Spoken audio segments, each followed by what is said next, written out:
بسم اللہ الرحمن الرحیم شروع اللہ کا نام لے کر جو بڑا مہربان نہایت رحم والا ہے۔ کاف ہا یا عین صاد، یہ تمہارے پروردگار کی مہربانی کا بیان ہے جو اس نے اپنے بندے زکریا پر کی تھی جب انہوں نے اپنے پروردگار کو دبی آواز سے پکارا اور کہا کہ اے میرے پروردگار، میری ہڈیاں بڑھاپے کے سبب کمزور ہو گئی ہیں اور سر سفید بالوں کی وجہ سے چمکنے لگا ہے، اور اے میرے پروردگار، میں تجھ سے مانگ کر کبھی محروم نہیں رہا، اور میں اپنے بعد اپنے بھائی بندوں سے ڈرتا ہوں، اور میری بیوی بانجھ ہے، پھر بھی مجھے اپنے پاس سے ایک وارث عطا فرما جو میری اور اولاد یعقوب کی میراث کا مالک ہو، اور اے میرے پروردگار، اس کو خوش اخلاق بنائیو۔ فرمایا اے زکریا، ہم تم کو ایک لڑکے کی بشارت دیتے ہیں جس کا نام یحییٰ ہوگا، اس سے پہلے ہم نے اس نام کا کوئی شخص پیدا نہیں کیا۔ انہوں نے کہا کہ پروردگار، میرے ہاں کس طرح لڑکا ہوگا جبکہ میری بیوی بانجھ ہے اور میں بڑھاپے کی اس حالت کو پہنچ گیا کہ سوکھ گیا ہوں؟ حکم ہوا کہ اسی طرح ہوگا۔ تمہارے پروردگار نے فرمایا ہے کہ مجھے یہ آسان ہے، اور میں پہلے تم کو بھی تو پیدا کر چکا ہوں اور تم کچھ چیز نہ تھے۔ کہا کہ پروردگار، میرے لیے کوئی نشانی مقرر فرما۔ فرمایا نشانی یہ ہے کہ تم صحیح و سالم ہوتے ہوئے 3 رات دن لوگوں سے بات نہ کر سکو گے۔ پھر وہ عبادت کے حجرے سے نکل کر اپنی قوم کے پاس آئے تو ان سے اشارے سے کہا کہ صبح و شام تسبیح کرتے رہو۔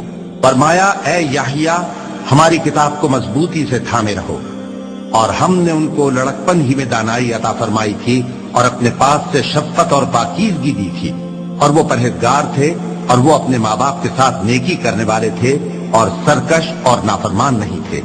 اور جس دن وہ پیدا ہوئے اور جس دن وفات پائیں گے اور جس دن زندہ کر کے اٹھائے جائیں گے ان پر سلام ہے۔ اور کتاب یعنی قرآن میں مریم کا بھی تذکرہ کرو، جب وہ اپنے لوگوں سے الگ ہو کر مکان کے مشرقی حصے میں چلی گئیں، پھر انہوں نے ان کی طرف سے پردہ کر لیا، تو ہم نے ان کی طرف اپنا فرشتہ بھیجا، سو وہ ان کے سامنے ایک خوبصورت مرد کی صورت میں آیا۔ مریم بولی کہ اگر تم پرہیزگار ہو تو میں تم سے بچنے کے لیے رحمان کی پناہ لیتی ہوں۔ فرشتے نے کہا کہ میں تو تمہارے پروردگار کا بھیجا ہوا یعنی فرشتہ ہوں، اور اس لیے آیا ہوں کہ تمہیں پاکیزہ لڑکا بخشوں۔ مریم نے کہا کہ میرے ہاں لڑکا کیوں کر ہوگا جبکہ مجھے کسی مرد نے بطور شوہر چھوا تک نہیں اور میں بدکار بھی نہیں ہوں۔ فرشتے نے کہا کہ یوں ہی ہوگا۔ تمہارے پروردگار نے فرمایا کہ یہ مجھے آسان ہے اور میں اسے اسی طریق پر پیدا کروں گا تاکہ اس کو ہم لوگوں کے لیے اپنی طرف سے نشانی اور ذریعہ رحمت بنائیں، اور یہ کام مقرر ہو چکا ہے۔ چنانچہ وہ اس بچے کے ساتھ حاملہ ہو گئیں اور اسے لے کر ایک دور جگہ چلی گئیں۔ پھر درد ذہ ان کو کھجور کے تنے کی طرف لے آیا، کہنے لگی کہ کاش میں اس سے پہلے مر چکتی اور بھولی بسری ہو گئی ہوتی۔ تب ان کے ٹیلے کے نیچے کی جانب سے فرشتے نے ان کو آواز دی کہ غمناک نہ ہو، تمہارے پروردگار نے تمہارے نیچے ایک چشمہ پیدا کر دیا ہے، اور کھجور کے تنے کو پکڑ کر اپنی طرف ہلاؤ، وہ تم پر تازہ عمدہ کھجوریں گرائے گا، تو کھاؤ اور پیو اور آنکھیں ٹھنڈی کرو۔ اگر تم کسی آدمی کو دیکھو تو کہنا کہ میں نے اللہ کے لیے روزے کی منت مانی، تو آج میں کسی آدمی سے ہرگز کلام نہیں کروں گی۔ پھر وہ اس بچے کو اٹھا کر اپنی برادری والوں کے پاس لے آئیں۔ وہ کہنے لگے کہ مریم، یہ تو نے برا کام کیا۔ اے ہارون کی بہن، نہ تو تیرا باپ ہی برا آدمی تھا اور نہ تیری ماں ہی بدکار تھی۔ تو مریم نے اس بچے کی طرف اشارہ کیا۔ وہ بولے کہ ہم اس سے کہ گود کا بچہ ہے کیسے بات کریں؟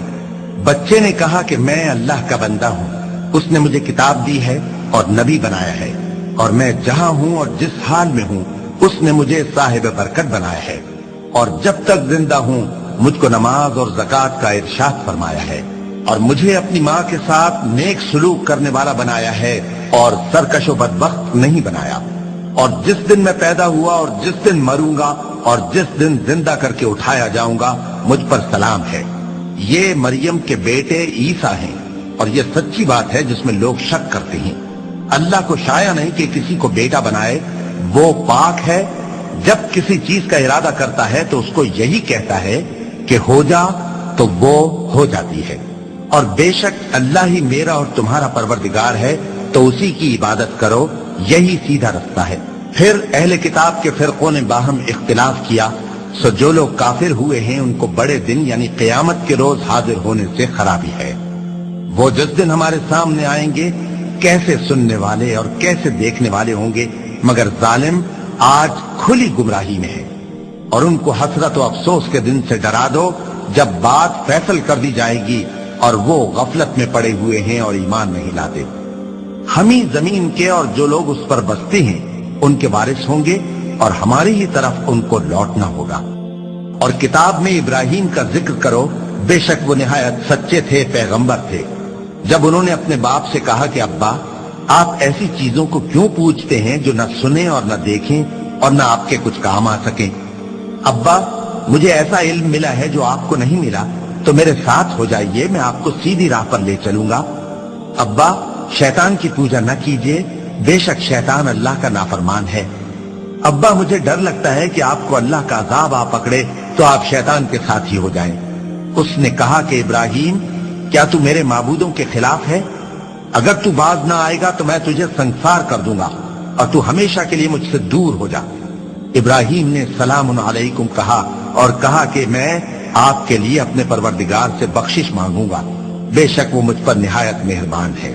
اور میں آپ لوگوں سے اور جن کو آپ اللہ کے سوا پکارا کرتے ہیں ان سے کنارہ کرتا ہوں اور اپنے پروردگار ہی کو پکاروں گا۔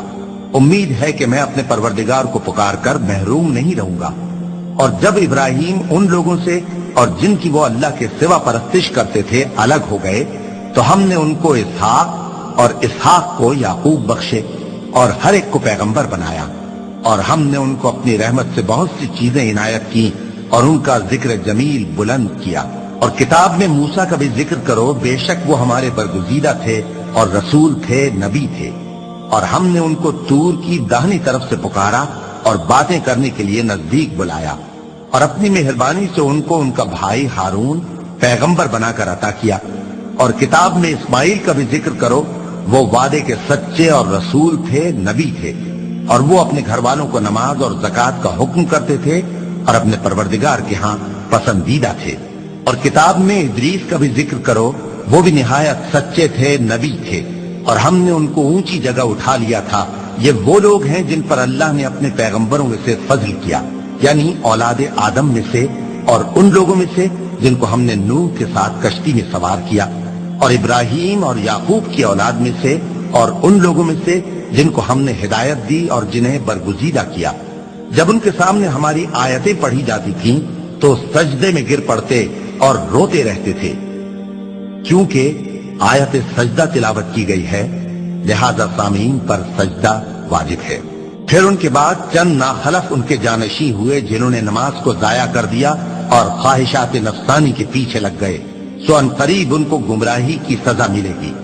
ہاں جس نے توبہ کی اور ایمان لایا اور عمل نیک کیے تو ایسے لوگ بہشت میں داخل ہوں گے اور ان کا ذرا نقصان نہ کیا جائے گا، یعنی ہمیشہ کی بہشتوں میں جس کا اللہ نے اپنے بندوں سے وعدہ کیا ہے کہ جو ان کی آنکھوں سے پوشیدہ ہے۔ بے شک اس کا وعدہ نیکوکاروں کے سامنے آنے والا ہے، وہ اس میں سلام کے سوا کوئی بیہودہ کلام نہ سنیں گے اور ان کو صبح و شام کھانا ملے گا۔ یہی وہ جنت ہے جس کا ہم اپنے بندوں میں سے ایسے شخص کو مالک بنائیں گے جو پرہیزگار ہوگا۔ اور فرشتوں نے پیغمبر کو جواب دیا کہ ہم تمہارے پروردگار کے حکم کے سوا اتر نہیں سکتے، جو کچھ ہمارے آگے ہے اور جو پیچھے ہے اور جو اس کے درمیان ہے سب اسی کا ہے، اور تمہارا پروردگار بھولنے والا نہیں، یعنی آسمان اور زمین کا اور جو ان دونوں کے درمیان ہے سب کا پروردگار، تو اسی کی عبادت کرو اور اس کی عبادت پر ثابت قدم رہو۔ بھلا تم کوئی اس کا ہم نام جانتے ہو؟ اور کافر انسان کہتا ہے کہ جب میں مر جاؤں گا تو کیا زندہ کر کے نکالا جاؤں گا؟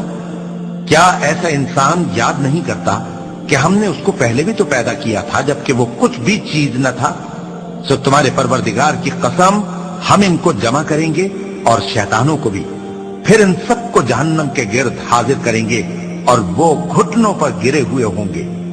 پھر ہر گروہ میں سے ہم ایسے لوگوں کو کھینچ نکالیں گے جو رحمان کے مقابلے میں سخت سرکشی کرتے تھے، پھر ہم ان لوگوں سے خوب واقف ہیں جو اس میں داخل ہونے کے زیادہ لائق ہیں، اور تم میں سے کوئی شخص نہیں مگر اسے اس پر گزرنا ہوگا، یہ تمہارے پروردگار پر لازم ہے، مقرر ہے۔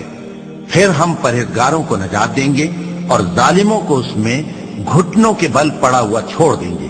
اور جب ان لوگوں کے سامنے ہماری آیتیں پڑھی جاتی ہیں تو جو کافر ہیں وہ مومنوں سے کہتے ہیں کہ دونوں فریق میں سے مکان کس کے اچھے اور مجلسیں کس کی بہتر ہیں، اور ہم نے ان سے پہلے بہت سی امتیں ہلاک کر دیں، وہ لوگ ان سے ٹھاٹ باٹ اور نمود و نمائش میں کہیں اچھے تھے۔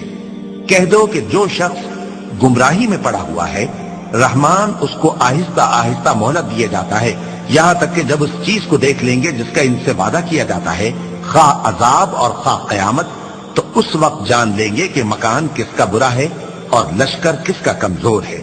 اور جو لوگ ہدایت یاب ہیں اللہ ان کو زیادہ ہدایت دیتا ہے، اور نیکیاں جو باقی رہنے والی ہیں وہ تمہارے پروردگار کے ہاں صلے کے لحاظ سے خوب اور انجام کے اعتبار سے بہتر ہیں۔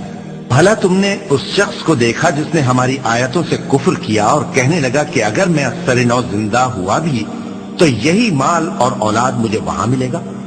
کیا اس نے غیب کی خبر پالی ہے یا اللہ کے یہاں سے عہد لے لیا ہے؟